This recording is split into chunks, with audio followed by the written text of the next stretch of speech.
Hey everybody, welcome back to another Your Tech Report video, and today I'll be bringing you my long-term review of the iPhone X. Now, back in early November, Mark did some really cool videos, not only unboxing the iPhone X, but also showing some of its cool features, some of the really neat things it could do, even showing off some accessories. But it's hard to give your full-blown opinion of what it's like to live with a device after only a couple of days, or even sometimes after a couple of weeks. So we wanted to make sure we gave it a good amount of time. So here we are over 2 months later. I've been living with this phone every day, and I'd like to share with you some of my thoughts, and at the end of the day, do I regret buying the iPhone X, or am I completely happy with it? Or like a lot of people, does the answer lie somewhere in between? So let's get started. So let's start off with the build of this phone, and when it comes to the build, I really don't think anything comes close to the iPhone X. That doesn't mean it's the best phone out there, I just mean in terms of the quality of the parts, the way this machine was built, the materials that were used. This is probably the most premium feeling, looking, and most well-built device that is out on the market today, or maybe has ever been made in terms of smartphones. Now you'll see, of course, on the front it has the beautiful glass display, and it has the glass on the back as well. You'll see the beautiful machined metal on the sides, a gunmetal finish on the sides. Everything about this reeks of quality. It looks good, it feels good in the hand. I know some of you have said that it feels a little heavy in the hand, but I think that all depends on what your reference point is. I was coming from an iPhone 7 Plus, so this to me did not feel very heavy at all. In fact, it felt much lighter because it's physically a smaller phone. But if you're comparing it to one of Apple's smaller size devices, meaning not a plus size phone, it definitely does feel a little heavier. My wife has, I think, a 6S. I mean, it is substantially heavier than her 6S, but the weight of it isn't a deal breaker by any means. It just does definitely have more presence in your hands. Now, if we're talking about the design of the phone, we also have to talk about what's not there that has been there in previous models. And there are a couple of things that are not there that we really need to talk about. The most important one is the home button. Now, you'll see, of course, as you'll see on any iPhone X, there is no actual button on the bottom. Every action that used to be linked to the home button is now linked to a swiping up gesture. Now, on its own, again, this is not a big deal, not a deal breaker, but the fact is this is the first time that Apple has put out an iPhone that changes the way that you interact with it. They've made a major behavioral change when it comes to how you use and how you interact with your device. Now, whether this is a good thing or a bad thing really depends on your point of view. It also depends on what you're used to. I've been an iPhone guy since the very first iPhone came out, got kind of used to that home button, so being forced to do new gestures took a little bit of learning and, more importantly, unlearning. But at the end of the day, I kind of got used to it. Do I still miss the home button? Yeah, but I've kind of gotten used to life without it. The one thing I will say is, it's sort of interesting that it's the only edge-to-edge screen device that we have out there now that doesn't have some form of a home button, meaning even a virtual home button like many of the Android phones do really, really well. And I kind of wish that Apple had done some sort of a virtual home button so that we weren't reliant on the swiping gesture for all of our activities. The other thing you're going to notice on the front in terms of the design is the dreaded notch. Now, I have to tell you, this little cutout on the top that everyone is calling the notch, it really isn't an issue for me, but again, it all depends on what you're used to. If you're someone that's used to watching media and likes to consume a ton of media on your iPhone, maybe the notch will get in your way. I've watched a bunch of movies on this and different YouTube videos like a bunch of you guys, browse the web, and really the notch doesn't bother me that much. In fact, in order for you to have this edge-to-edge display and corner-to-corner display, you need some sort of cutout. The one on the iPhone is obviously bigger than most because it has all those cameras for face recognition. So really, what Apple is really taking a hit for is not really the notch here, because every cell phone, every smartphone out there right now has some sort of a cutout on top if it has a front-facing camera, and in Apple's case, multiple sensors up here, which we'll get to in a second. But every phone has got to have it. What Apple is really getting punished here for is having the extra screen in the upper left and upper right giving you more information and giving that illusion of an edge-to-edge display. This might be something that bothers you.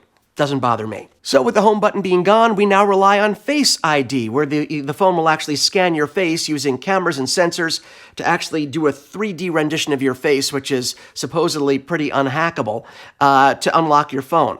And I gotta tell you, it doesn't work quite as well as I was hoping.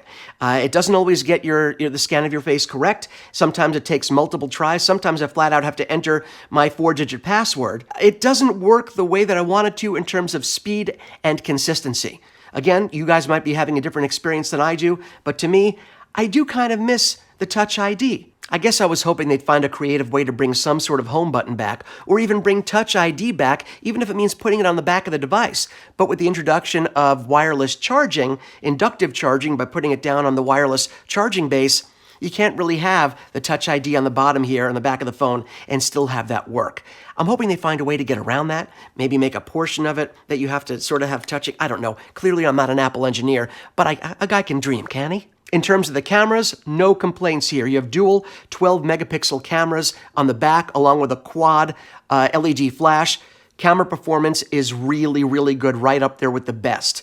I think the Google Pixel 2 still might be a little sharper in some situations, but I do believe the 4K video shooting of this guy probably is better than anything else out there. On the front, of course, you have a 7-megapixel front-facing camera, which is great for selfies and, of course, doing FaceTime. So, again, overall camera performance, the two on the back, the one on the front, really, really good. I can't say anything bad. In fact, we're probably talking best in class here. But now let's go back to how the device performs, what the user interface is like now that we have this drastic change in functionality without the home button. Being forced to do these gestures because there is no home button, yes, it's something new, and something new always takes getting used to.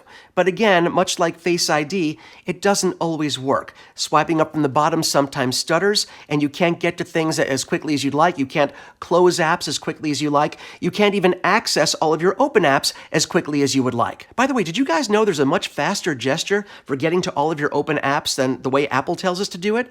You know, they tell you to sort of go halfway up, slide halfway up and pause. That'll open up all of your open apps.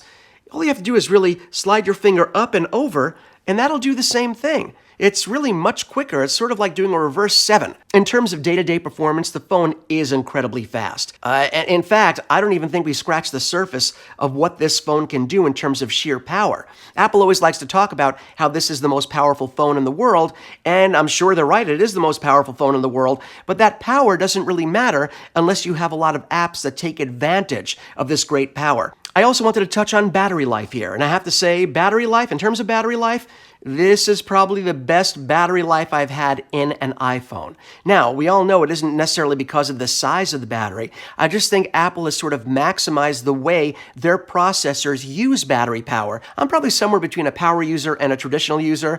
I'll watch videos, I'm doing a lot of email, a lot of photos, a lot of taking videos during the day, and I usually have anywhere between 60 and 70% battery life at the end of the day. And now we come to the price, starting at $999 US. Do you really want to buy a beautiful smartphone as great as it is for a price that really is the price of a nice laptop or desktop? I personally don't, and that brings me to my last point, which is, do I regret this purchase? Do I regret getting my iPhone 10? If I'm being honest, a little bit. And it's not because I don't like the phone. The phone works really well. And aside from the little issues I have with the swiping gestures not always working, missing the home button and Touch ID, and of course Face ID, which doesn't always work, I think more than anything, I kind of resent having to pay the amount of money I paid for this phone.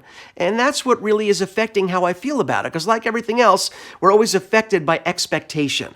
And I think when you pay $1,149, which I did for this phone, actually over $1,200 when you consider tax, you really have high expectations, and you kind of want this to be your one and only everything. And at the end of the day, as great as it is, it's my phone. And I'm not sure I want to be spending this kind of money on my phone. And I can tell you that this year, at the end of this year, when Apple comes out with a larger version of this, I'm guessing it's going to be the 10 or whatever, 11 plus, whatever they call it, we're probably going to be in the $1,300 to $1,400 range, or at least $1,200 to $1,300 range once you get it all loaded up before tax even. So I think I'm not really comfortable with that, and I can tell you I will not spend that much money. I will not be getting a plus size if it's available.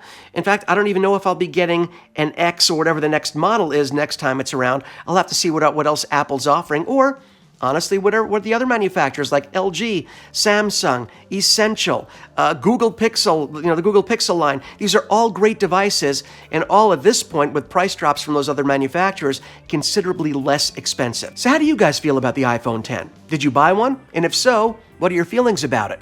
And if you didn't buy one, was it because of some of the reasons that I brought up today? I don't know. We rely on you guys letting us know. We'd love to hear what you have to say with a comment below. And also, please don't forget to subscribe. Not only does it help us bring you these videos, but it also makes you eligible to enter all of our giveaways. There you have it, my life with the iPhone 10, joy, warts, and all. We hope you enjoyed the video, and I will see you on the next one.